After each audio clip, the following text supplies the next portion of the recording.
Muito bem, pessoal, tudo bem com vocês? Estamos aqui chegando para a terceira aula, ou quarta aula sobre oração. E hoje eu fiz uma coisa, dessa vez eu quis fazer uma coisa um pouco diferente. Eu tive contato com um livro, já faz alguns anos, chamado A Oração, de Santo Afonso Maria de Ligório. E aí eu quero trabalhar um pouquinho sobre o que ele fala nesse livro com vocês hoje.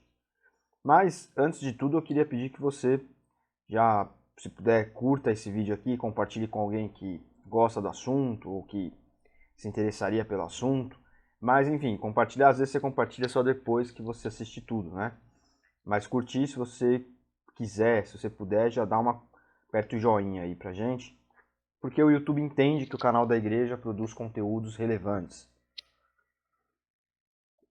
Conteúdos que podem ser apreciados por outras pessoas, tá certo?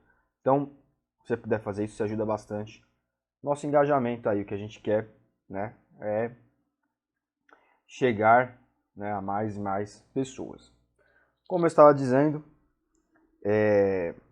eu busquei esse livro, né, eu já tinha lido ele alguns anos atrás, e busquei na memória alguma coisa a respeito dele.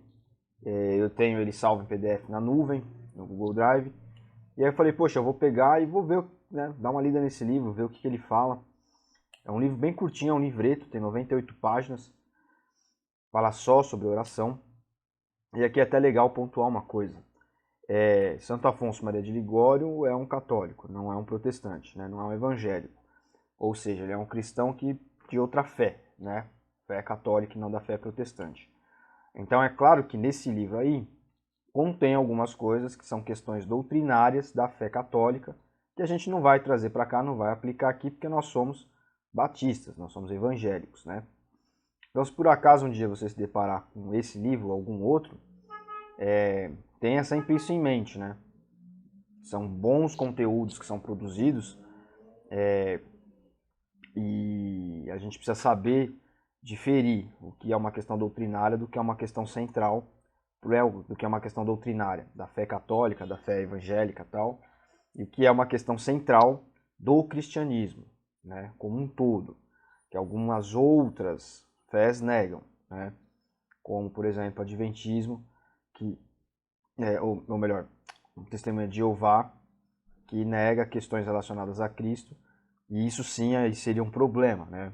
Eu não trago um livro do testemunho de Jeová, eu não trago um livro de testemunhas de Jeová para cá, para aula, nem, enfim, nem pego, né, nem me baseio em nada do que eles dizem para preparar algum tipo de estudo, alguma coisa, justamente porque em uma questão central há discordância, então aquilo ali nem é considerado, nem pode ser considerado cristianismo, tá certo? Então, bom, eu sei que todos vocês têm maturidade suficiente já, né? A gente está numa pegada já, num nível de fé e de cristianismo, que a gente sabe separar essas coisas. Eu sei que você sabe, né?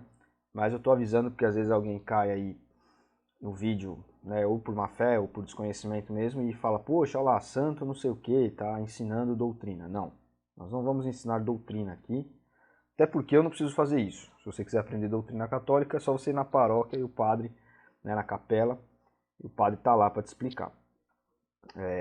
Então não preciso fazer isso aqui, né? Então a gente já tem que estar já num nível, né, numa maturidade aí cristã, onde a gente possa entender esse tipo de coisa, né? Que há questões que a gente pode sim, são feitas e podem ser aproveitadas, como eles, por exemplo, aproveitam coisas nossas também. C.S. Lewis é um autor muito trabalhado aí pelos católicos, ele era protestante, né? Ele era anglicano, se eu não estiver enganado. Enfim, esse livreto, ele é muito interessante, porque, né, tirando aí a parte doutrinária, que diz respeito ao catecismo católico, etc., e pra gente não faz parte da nossa prática, existem coisas faladas nesse livro aí que são muito interessantes, né, a respeito da oração. E ele é um livro que é dividido em 3 partes, como você está vendo aí. São elas: necessidade da oração, valor da oração e as condições da oração. Então ele divide o livro nessas 3 categorias e vai fazendo vários tópicozinhos, né? Em cima de cada um desses assuntos. Tem uma introdução, tem uma conclusão, né? E quando eu lembrei desse livro, eu fui dar uma vasculhada nele e eu achei algumas coisas bem legais, né? Eu falei, poxa, isso daí pode servir de crescimento, né, para o pessoal. Então eu vou preparar uma aulinha em cima desse livro, em cima desse autor aí, que é um autor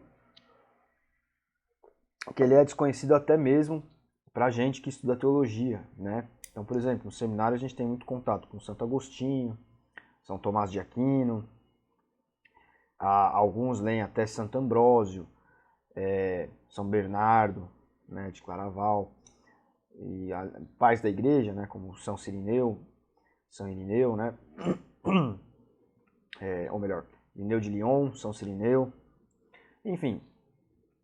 Então ele é pouco conhecido, né? Santo Afonso Maria de Ligório ele é pouco conhecido. Esse é um dos livros que ele escreve e que eu achei bem legal. Algumas coisas que ele traz nesse livro que eu achei bem legais e eu gostaria de trazer. Então, rapidamente aqui, deixa eu voltar para minha tela. Eu tenho que mudar de tela toda vez que eu mudo o quadrinho da apresentação. Passando aqui para a primeira parte que eu separei para a gente trabalhar hoje, bom, e só lembrando, né, só um aviso, na verdade, não consegui preparar uma aula com todo o livro, porque ele é um livro bem assim profundo, apesar de ser curto, né, 98 páginas, mas ele é bem profundo nos assuntos que ele propõe. Então eu falei, eu vou ter que fazer um estudo só em cima desse livro aqui, se eu for abordar ele por completo. Então eu trouxe alguns trechos que eu achei bem interessante, e aí deixa eu até voltar aqui. Eu esqueci de ler Mateus 26, 41. Né? Só também para dar uma reforçada, nós vamos falar sobre oração, tentação e pecado em cima do que esse autor propõe nesse livro aí chamado A Oração. Ele trata muito disso e eu achei assim muito enriquecedor, né, para a nossa prática diária, para a nossa prática de devoção diária a Deus, trabalhar um pouco do que ele fala nesse livro. E para começar, vamos falar então hoje, a nossa aula vai ser mais curta, vamos falar sobre oração, tentação e pecado somente, esse aspecto, né? Para você que está chegando agora, nós temos outras aulas gravadas e aí até essa apresentação aí que eu tenho usado, a mesma, né? Só vou acrescentando coisas. Então você consegue ter uma visão holística de tudo que a gente está aprendendo aqui em relação à oração, se você voltar da primeira aula e vier assistindo. Por isso que hoje a gente vai tratar só da oração em relação à tentação e ao pecado. Também é um assunto comprido, a gente vai falar bem pouquinho, porque senão ficaria muito, muito longo aqui. E o nosso texto base da aula aí vai ser Mateus 26, 41. Jesus aqui está no fim do ministério dele, ele vai ser já preso e entregue, né, para as pessoas que vão assassiná-lo. Ele pede que os discípulos fiquem orando com ele. E ele, depois de voltar do seu momento de oração, encontrou os discípulos dormindo, os 3. E ele questiona, né, aqui no 40 ainda, será que vocês não podem vigiar comigo nem uma hora? Vigiar, né? Vigiar comigo nem uma hora? Vigiem e orem para que não sejam tentados. É fácil querer resistir à tentação. O difícil mesmo é conseguir. Estou lendo uma versão aqui, na tradução na linguagem de hoje, então ele traz essa característica mais próxima daquilo que a gente, da maneira como nós falamos hoje em dia. E aí, em cima disso, nós vamos falar sobre tentação, oração e pecado. E nesse quadrinho que eu coloquei aí, deixa eu dar uma desaparecida daqui rapidão, para você poder ter aí uma visão completa do quadrinho. Deus não nos manda causas impossíveis. Então, causas aqui, né, o que o autor vai trabalhar por causas? Causas são situações, né, são coisas, a gente poderia dizer, que Deus não nos manda de maneira despretensiosa, né, de maneira assim meio que sem querer ou sem prestar atenção.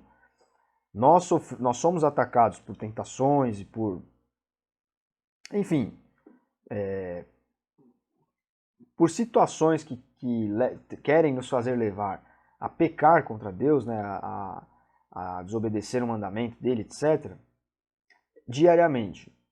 Mas, e aqui nós temos confirmado por essa palavra de Jesus e outros trechos do Evangelho, Deus ele não nos manda um desafio maior do que aquele que nós possamos enfrentar. Sempre há um motivo para o problema que você está enfrentando. Às vezes as pessoas falam, então é fácil você falar porque você não está passando pelo que eu estou passando. E eu digo, é verdade. É justamente por isso que eu estou falando, né? Porque eu não estou na sua pele. E por isso que você poderia falar alguma coisa para mim acerca de algo que está acontecendo na minha vida, um problema, poderia estar falando essa mesma coisa que eu falei para você para mim, e eu diria o mesmo, falaria, para você parece fácil porque você não está vivendo o que eu estou vivendo. Mas é justamente porque eu não tenho a sua capacidade de suportar isso que eu digo, né? O que eu estou dizendo, que eu digo que Deus não nos manda causas impossíveis. Precisa uma outra pessoa falar isso para você. Precisa uma outra pessoa falar isso para mim. Deus não manda para mim tentações e situações que sejam superiores à minha capacidade de enfrentá-las. Por quê? Porque, primeiro, eu posso ser mais fraco que você e não suportaria. Deus sabe de todas as coisas. Ele sabe que eu não suportaria uma situação como essa. Não suportaria do ponto de vista espiritual, né, principalmente. Não suportaria e abandonaria a fé. Deus ele nos manda as coisas para que nós tenhamos a nossa fé fortalecida. E algumas pessoas, né, talvez a gente talvez nunca vá saber, não saiba, porque nós não temos essa capacidade, mas talvez Deus talvez não, com certeza, né, ele sabe da minha capacidade de enfrentar determinada situação. Ele sabe que dessa maneira eu não me salvaria. Então ele me quer perto dele. Ele me quer perto dele, mostrando para mim que ele só me desafia aquele desafio que pode ser enfrentado. A gente costuma ver muito isso em filmes, né? Às vezes é um filme de luta de boxe, de jogo de futebol americano, ou futebol nosso aqui comum, e fica aquele treinador, né? Eu lembro muito de uma cena de um filme de futebol americano, eu não lembro agora o nome do filme, mas o treinador ele fica no pé do cara ali, no pé do ouvido do cara, insistindo. Vai que você consegue, você é um fraco, não sei o quê. Desafiando o cara, provocando ele para ele tentar fazer mais uma caminhada. Ele estava meio que caminhando com as mãos, assim, né? Como se estivesse rastejando. Se não me engano é isso. E ele enche o cara de insultos ali, de formas de fazer o cara ficar nervoso e tentar andar mais um pouco. E quando termina aqui, ele fala pro cara assim, olha só o que você conseguiu. E o cara deu a volta no estádio inteiro. De pouquinho em pouquinho, sendo provocado, sendo desafiado, ele conseguiu dar a volta num daqueles estádios olímpicos, do tamanho do estádio de futebol mesmo, que a gente conhece mais ou menos, praticamente rastejando. Então é mais ou menos isso que Deus nos faz, né? Ele fala, olha a capacidade que você tem, olha o que você conseguiu fazer.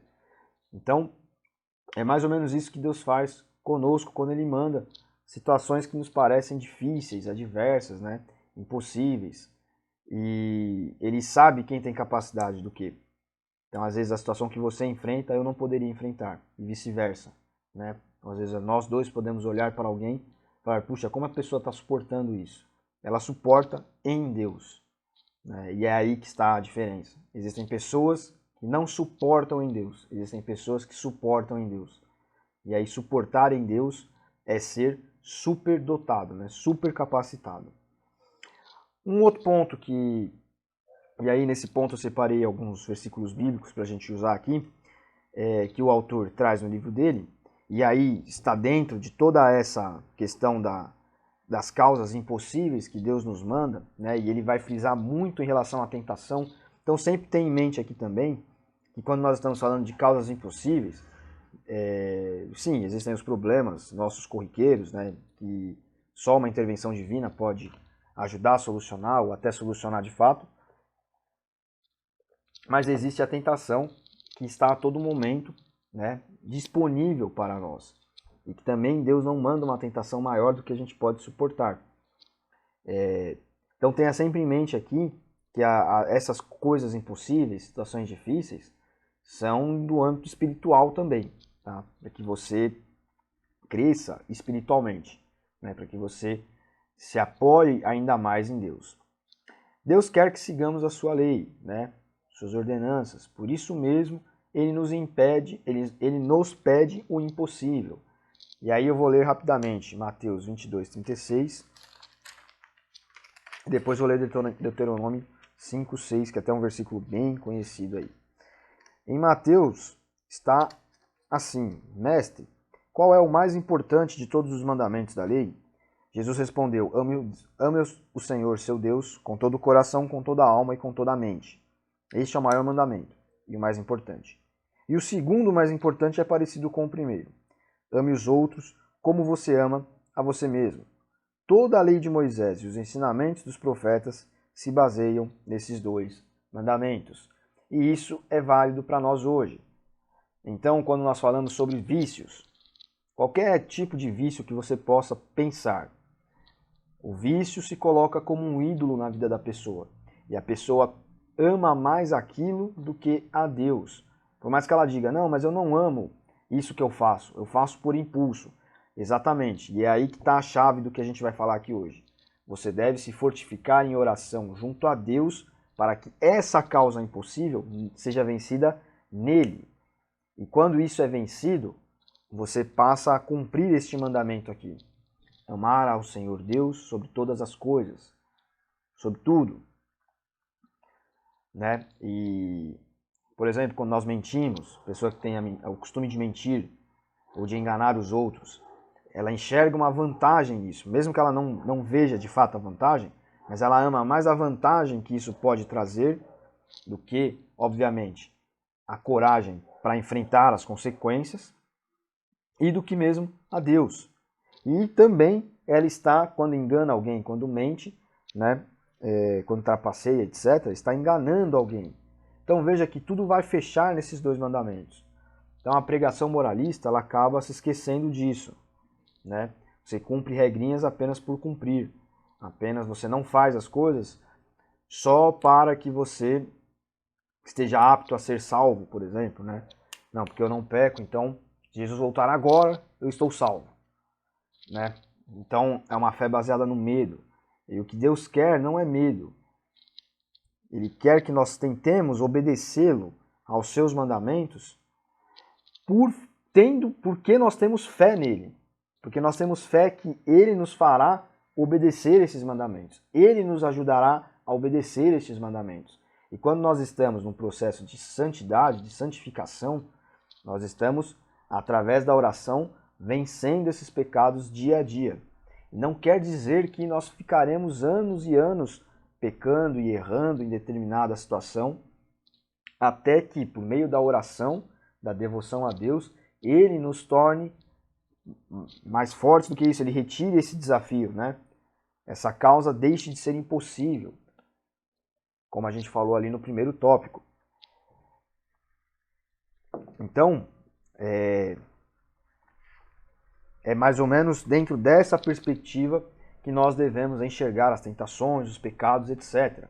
E por isso que a oração ela é tão importante, e por isso que eu trouxe Santo Afonso Maria de Ligório aqui para nós vermos um pouquinho do que ele fala a respeito disso, né? Porque com certeza isso aqui, né? Eu acredito fortemente que isso é algo prático, né? Deixa eu até voltar para a tela aqui.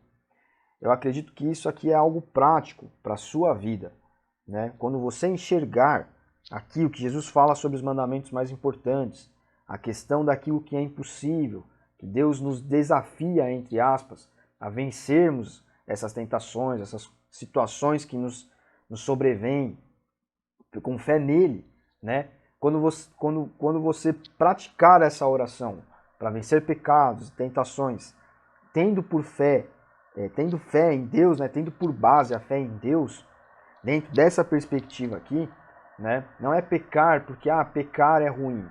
Não, é pecar porque o seu pecado, se você parar para analisar, aquilo que aquela questão onde você tem dificuldade, aquilo que você é tentado, com certeza vai contra ou amar a Deus sobre todas as coisas ou amar ao próximo como a você mesmo. E essa tradução aqui é muito legal porque ela traz isso, né? E uma questão muito importante aqui, que também é prática, é o autoexame, que infelizmente eu anotei no meu papel aqui, mas esqueci de pôr no quadrinho. Mas o autoexame, o que que é? Você, melhor do que ninguém, sabe os pontos em que você ainda precisa melhorar. Melhor ainda, né? Mais ainda. O Espírito Santo mostra para você. Olha, você, Ítalo, ainda é assim, assim, assim. Você ainda mente. Você ainda não consegue ficar sem mentir. Para outro, ó, você ainda tem tal vício. E esqueça que cigarro, bebida, esqueça essas coisas. Isso aí, se você quer saber, é o mais simples de ser, muitas vezes, vencido, né? Mais simples entre aspas, assim, né? Não estou dizendo de dependente. Estou dizendo de casos clínicos, né? Estou dizendo assim, isso daí é o mais pueril, digamos assim, é o mais prático, né? Mas existem outros vícios de outras ordens, né? Vício em esporte, vício... Hoje em dia as pessoas estão viciadas em mostrar uma realidade que não tem nas redes sociais. E isso leva as pessoas à depressão, à ansiedade, que a pessoa ela tem a vontade de mostrar algo que ela não é, ela precisa fazer algo, precisa postar algo, né? Então todos esses são ídolos que vão sendo colocados. Futebol, as pessoas tornam isso um ídolo, então discute, briga, perde tempo, entendeu? Não se concentra em Deus. O domingo é um problema, porque o futebol de domingo tira a tua concentração daquilo que é mais importante. O mais importante é o culto que você vai prestar, é um dia do domingo. E o dia do domingo tem muita gente que não lembra de fazer uma oração pela igreja, pelo culto, para que alguém, ó Deus, lembrei daquele irmão, que ele esteja novamente lá conosco, que ele vá na igreja hoje. Mas torna tudo centrado no futebol e esquece disso. Cara, isso é um ídolo, isso é um vício, isso é um problema, né? Então, por isso que o evangelho ele é de fato a metanoia. Não é deixar de gostar de futebol, por exemplo, já que a gente está falando de futebol. Eu gosto de futebol, eu acompanho, eu jogo, eu torço para um time, eu gosto de Copa do Mundo, eu acompanho o mercado de transferências assim que nem um louco, principalmente essa época, que é a época de campeonato europeu, a gente está em junho, de janela de transferência europeia, eu gosto mais do que da do Brasil, né? Gosto mais do futebol europeu que do brasileiro jogado. Só que assim, domingo não é dia disso. Domingo é dia de outra coisa, é dia de se concentrar em outra coisa. É dia de eu tornar o meu dia, ele precisa ser focado nisso. Eu não posso estar desperto com outras coisas. Eu não posso estar preocupado em assim, o jogo precisa acabar às 5h59 para eu estar às 6 na igreja. Não. Se o jogo vai acabar às 5h59 ou às 6, eu chego antes disso na igreja. 15 para 6, 5h30, eu vou orar, vou me preparar para o culto, eu vou ver o que precisa ser feito, né, para ajudar de alguma forma ali para a coisa acontecer, para o culto acontecer, etc. E mais importante do que isso até, o meu coração já vem sendo preparado, desde amanhã até o horário do culto, para aquilo que vai ser feito ali, né, preparar-se em espírito. Então isso vale para outras coisas também. A gente está usando um exemplo aqui, enfim, no futebol, mas... Ou seja, uma vida de oração é uma vida de autoexame. E o autoexame, eu percebo essas coisas em mim. Eu estou falando aqui, mas não adianta eu falar e a pessoa não olhar para si própria e não enxergar isso. Ou o Espírito, não pedir que o Espírito Santo mostre. Deus, eu não sei, mas mostra para mim se há algo que precisa ser mudado, né? O Senhor não dá uma tentação maior do que a gente pode enfrentar. Então me ajuda a vencer isso, a vencer a fofoca, a vencer a inveja, né? Quantos crentes vão à igreja e são invejosos ainda, são ciumentos, né?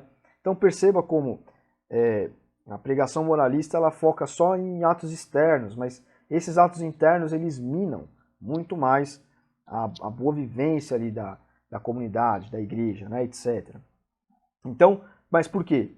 Porque isso necessita de autoexame. Então, eu quero tornar essa aula o mais prática possível para que você possa ter essas práticas aqui, né? Vencer esses ídolos aqui, amar a Deus de todo o coração, de toda a alma, acima de tudo, ao próximo, né, como se fosse você mesmo, entendendo que as tentações que sobrevêm sobre você são permitidas por Deus, mas ao mesmo tempo Deus cria um canal chamado oração, que é alcançado por meio da fé, e através desse canal da oração e da fé você pede que Ele te ajude. Você olha para si mesmo e fala, Deus, eu preciso mudar isso, isso e isso. Me ajuda, ou me mostra o que precisa ser mudado. E aí nós vamos avançando. Então, nós vamos obedecendo a Deus. Por isso que Ele não nos pede o impossível, porque nós somos capazes de obedecê-lo, com a ajuda dEle. É aí que está a diferença, né? Eu vou ler Deuteronômio 5 rapidinho, ou melhor, Deuteronômio 6. Mas é um texto muito conhecido que a hora que eu ler, se você não lembra de cabeça, que é completamente normal, tá? A gente não é um computador para ter a Bíblia na cabeça, de cor, você vai com certeza se lembrar. Portanto, amem o Senhor nosso Deus com todo o coração, com toda a alma e com todas as forças. É fácil de lembrar, até porque Jesus fala exatamente isso aqui no texto que a gente leu também, tá certo? Devemos buscar a Deus. Eu falei que eu ia aparecer, mas acabei não aparecendo, né? Não se preocupa não, que não está com problema o vídeo. Eu que esqueci aqui de apertar, é muito botão para apertar, eu acabei esquecendo.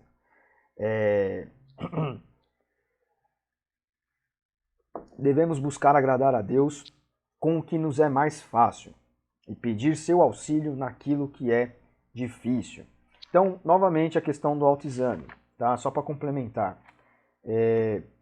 Nós sabemos, como eu estava falando agora há pouco, há algo que para mim é muito simples de ser cumprido, digamos assim. Eu obedeço a Deus dessa forma aqui, para mim isso é simples, mas para você pode não ser, e vice-versa. Então, naquilo que nós já conseguimos alcançar, que nós agradeçamos a Deus e nos mantenhamos firmes. E oremos pelos outros, para que os outros que ainda não estão, enfim, nós enxergamos que ainda precisam, né, entender a obediência a Deus de outras formas e tal, estão caminhando na fé, possam chegar lá. E nós devemos pedir o auxílio de Deus, como eu falei agora há pouco, naquilo que é difícil. E aqui eu também vou ler um texto bem conhecido de vocês. Eu não fiquei separando muitos textos para não tornar a aula cansativa, tá? 2 Coríntios 12, versículos 8 e 9, Paulo fala o seguinte: 3 vezes orei ao Senhor pedindo que Ele me tirasse um sofrimento, mas Ele me respondeu: a minha graça é tudo o que você precisa, pois o meu poder é mais forte quando você está fraco. Portanto, eu me sinto muito feliz em me gabar das minhas fraquezas, para que assim a proteção do poder de Cristo esteja comigo. Então não se sinta, quando você, por acaso, errar, cair em tentação, né, uma linguagem bem cristã, não se sinta mal, né? Peça perdão, não sinta remorso. Peça perdão, converse com Deus como você conversaria com alguém que você magoou. Você magoou uma pessoa, uma namorada, um namorado, um pai, a mãe, enfim. Você chega e fala, olha, desculpa porque eu falei de tal forma, eu agi de tal maneira e não foi legal. Eu sei que não foi legal, tá? Então você me perdoa e, enfim, o relacionamento volta ao normal. Com Deus deve ser da mesma forma. Nós devemos sempre entender que nós precisamos pedir, né? A diferença é que para Deus a gente fala, eu errei de novo. Se o Senhor quer me moldar, me ajuda a vencer isso. Me ajuda com que isso se torne menos frequente, me ajude com que isso, para que isso não tenha o valor que tem na minha vida. Porque se tiver muito valor, está se tornando um ídolo. E se torna um ídolo, vai contra, né, o primeiro mandamento aqui, o mais importante que Cristo nos falou. Deixa eu desaparecer novamente, porque agora a gente vai ler a frase de baixo aí. Somos fracos para muitas coisas que queremos ou precisamos fazer, mas a oração nos dá o auxílio para observá-las, para cumpri-las, né? Mateus 28, 20. Essas frases, pessoal, não são minhas, tá? São cópias. Como o livro é muito antigo, eu dei uma atualizada, né, no que eu pude, mas são cópias, copia e cola do livro, tá? Então não são minhas essas frases aí. Mateus 28, 20 diz o seguinte: e ensinando-os a obedecer tudo o que tenho ordenado a vocês. Lembrem-se disso, eu estou com vocês todos os dias até o fim dos tempos. Então Jesus está com você na figura do Espírito Santo, na presença do Espírito Santo, né? Então, Ele sabe aquilo que você é fraco. É claro que você precisa confessar, você precisa do seu autoexame, do seu momento com Deus, como nós estamos falando desde o começo aqui. mas ele sabe aquilo que você precisa, onde você é fraco, né? E o que você precisa observar, né? Cumprir que você ainda não cumpre, obedecer que você ainda não obedece. Então peça a ele que te auxilie, que te ajude, né? Porque ele está conosco até o fim dos nossos dias. Tá certo? Então, se você aceitou a Jesus, você já tem o Espírito Santo morando dentro de você. Isso é uma doutrina nossa, batista nós que somos batistas renovados, entendemos assim. Então, creia que ele está com você, que ele vai te ajudar. Jesus promete o Espírito Santo. Aqui é a mesma coisa. Jesus continuou, em João 14:15. Se vocês me amam, obedeçam os meus mandamentos. Eu pedirei ao Pai e ele lhes dará outro auxiliador, o Espírito da verdade, para ficar com vocês para sempre. O mundo não pode receber esse Espírito porque não pode ver nem conhecer. Mas vocês o conhecem, porque ele está com vocês e viverá em vocês. Não vou deixá-los abandonados, mas voltarei para ficar com vocês. Daqui a pouco o mundo não me verá mais, mas vocês me verão. E, porque eu vivo, vocês também viverão.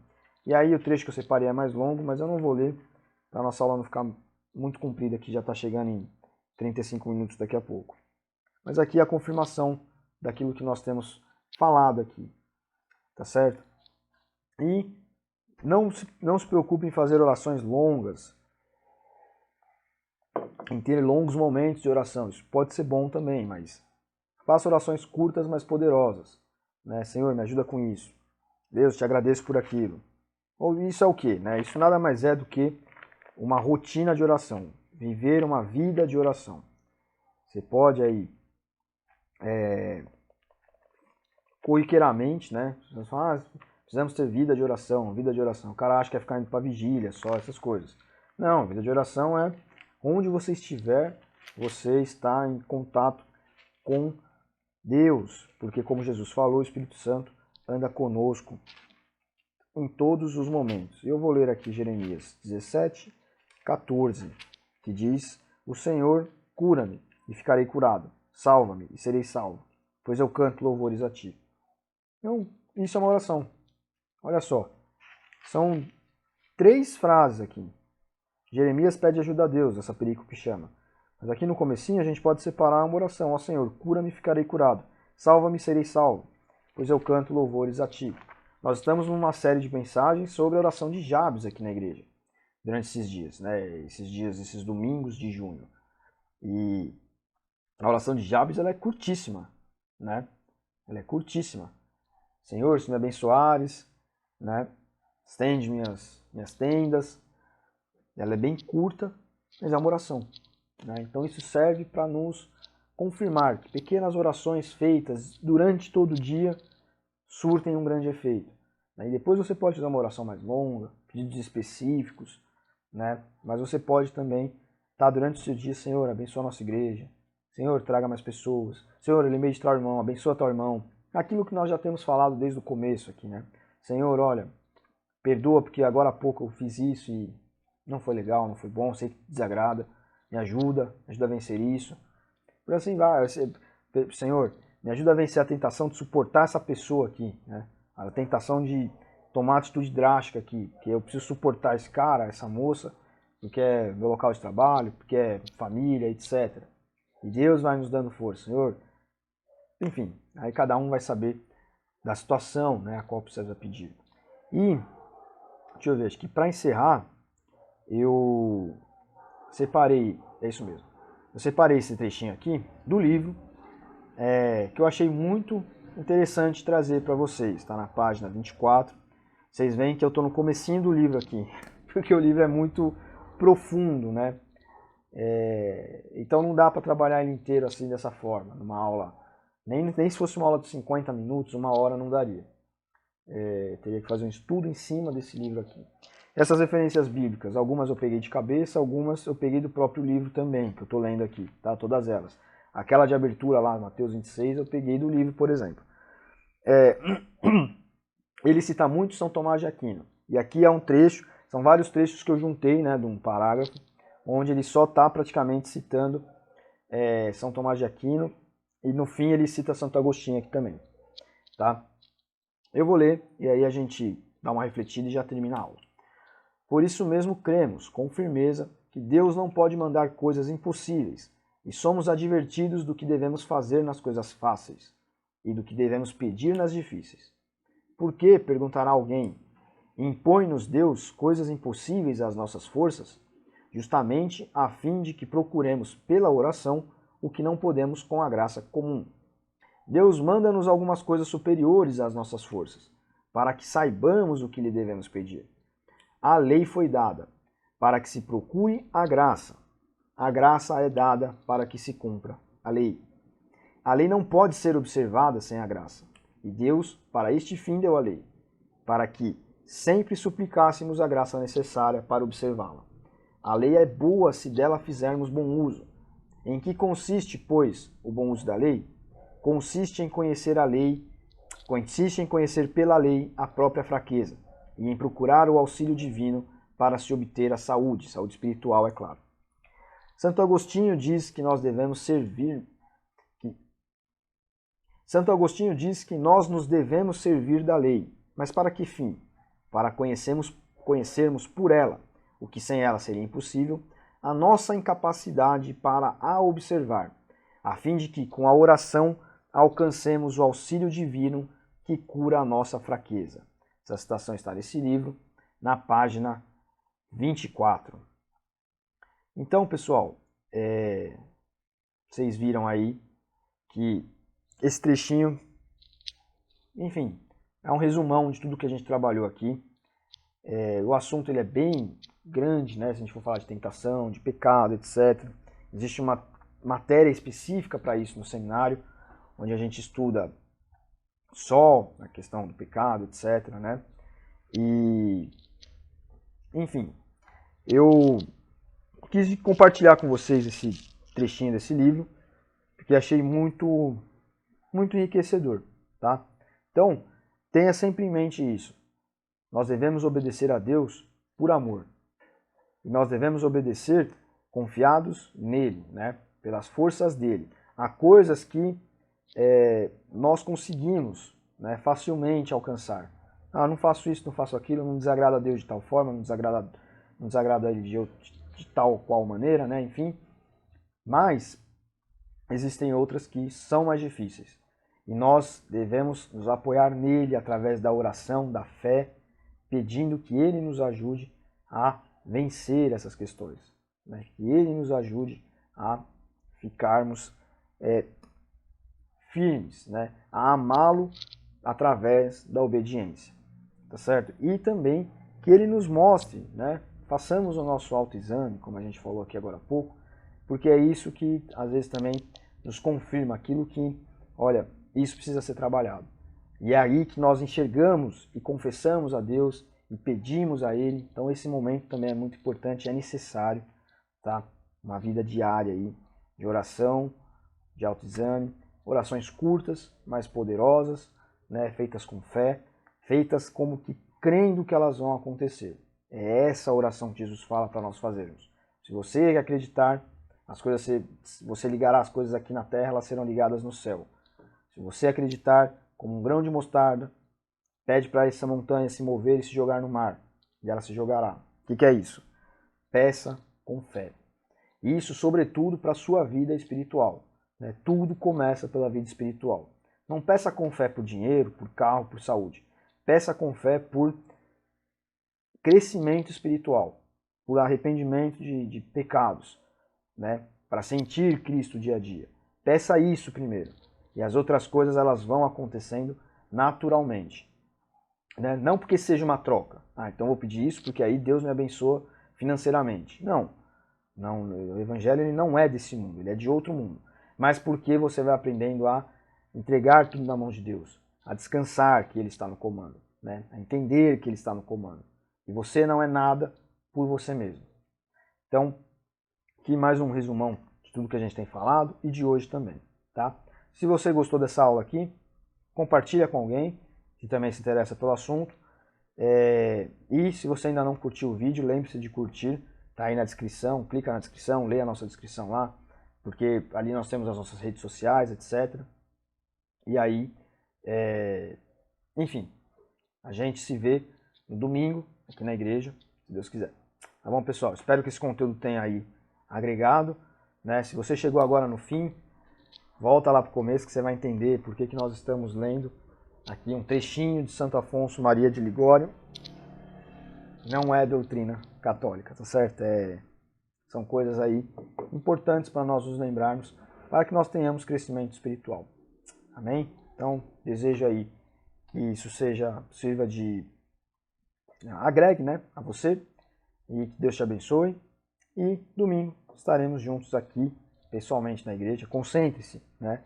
Tire o domingo para se concentrar orando pela igreja, pelo culto, tudo que vai acontecer, né? Desde a hora que você se levanta até a hora de você vir para a igreja, né? Venha antes e fique aqui orando um pouco antes de começar o culto. Nós temos o prelúdio que serve para isso. E aí temos certeza que o domingo vai começar a mudar também na sua vida. Deus te abençoe.